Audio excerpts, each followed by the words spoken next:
It was about 62-year-old woman and she was coming in for check for high blood pressure. She had been seen multiple times over the past several months despite multiple problems like medication regimens. She had been seen multiple times over the past several months and despite multiple medication regimens.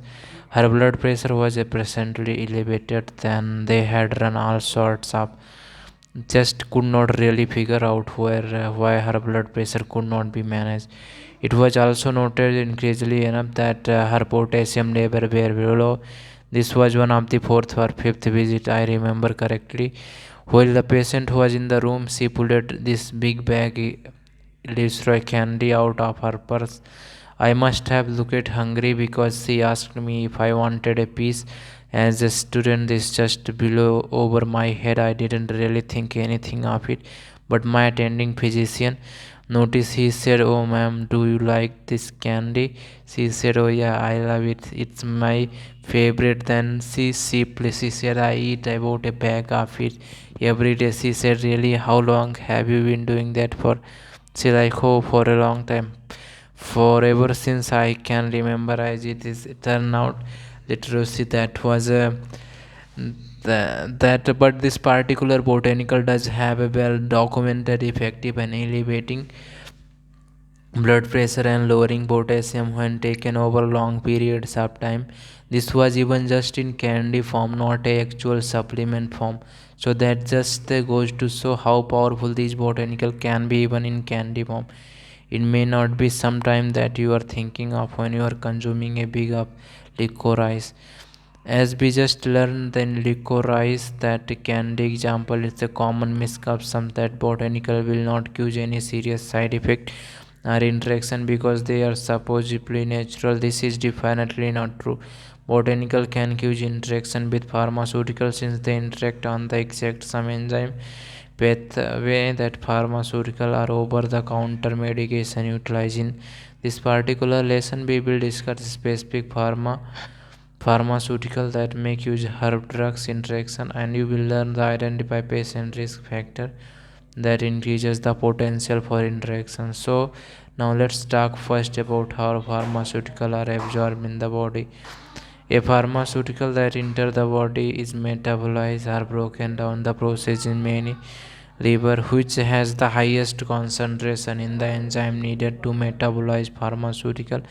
Botanical work along many of the same mechanism as pharmaceutical as the body work to break down the process of constitution of plant.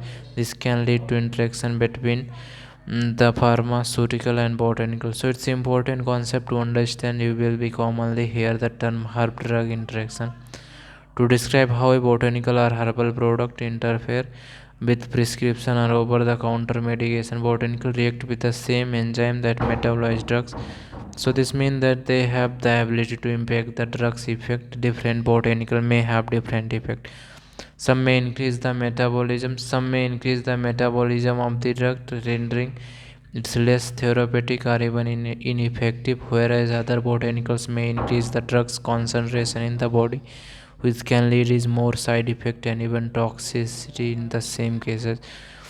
Your role as a healthcare provider in the preventing potential herb drug interaction is to make sure that you have to accurate and current medication list for each patient. This can help you make good recommendation and avoid putting your patient at risk. It's very important to note any medication that have a narrow therapeutic window are critical to life. Blood thinners and a particular comedines and warfarin, prime example of medication that has a very narrow therapeutic window.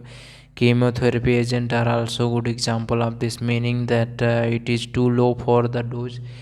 If life are also really important to avoid any herb drug interaction with such medication that are common to anti-seizure medication or immunosuppressant that perhaps an organ transplant patient is using.